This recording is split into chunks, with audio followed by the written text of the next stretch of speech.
আজি কোনে সাম্প্ৰদায়িকতাবাদী কৰে নৰেন্দ্ৰ মোদীৰ প্ৰধানমন্ত্ৰী আৱাস যোজনাৰ ঘৰ বাগবৰতো দেখা পাব জনিয়াতো দেখা পাব যিজন মানুহে মোদীজীয়ে দিয়া ঘৰত বাস কৰে যিজন মানুহে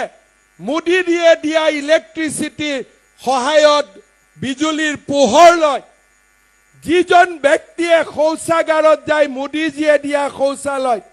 10 তাৰিখে বেংকৰ একাউণ্টত যিজন ব্যক্তিৰ ঘৰত 1250 টকা জমা হয় সেইজন ব্যক্তিয়েও ভোটৰ কেন্দ্ৰত সাহসেৰে গৈ কংগ্ৰেছ দলক ভোট দিছে নৰেন্দ্ৰ মোদীক ভোট দিয়া নাই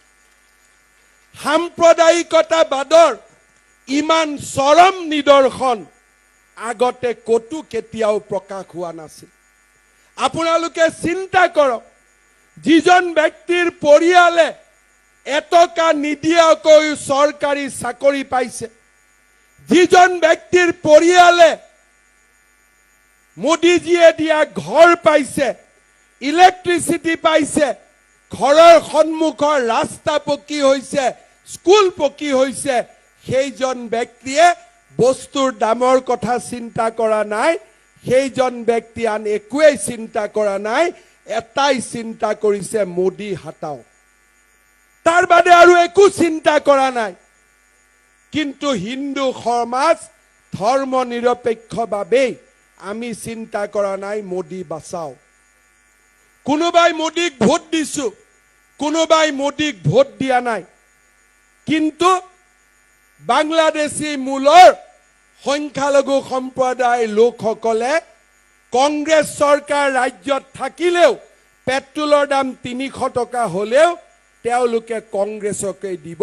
কাৰণ অসমখনৰ ওপৰত তেওঁলোকে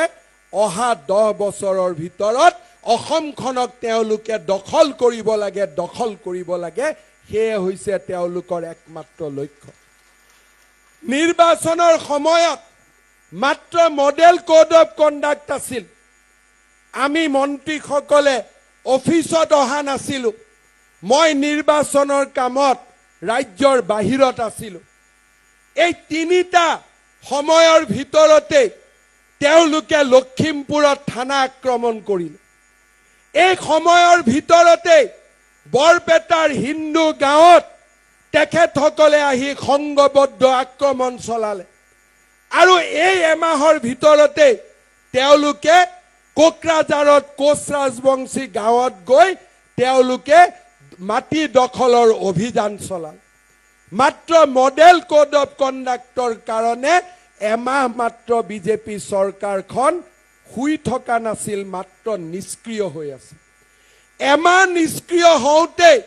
তিনিটাকৈ সংগবদ্ধ আক্ৰমণ আৰু এইখন অসমত যেতিয়া বিজেপিৰ চৰকাৰ নাথাকিব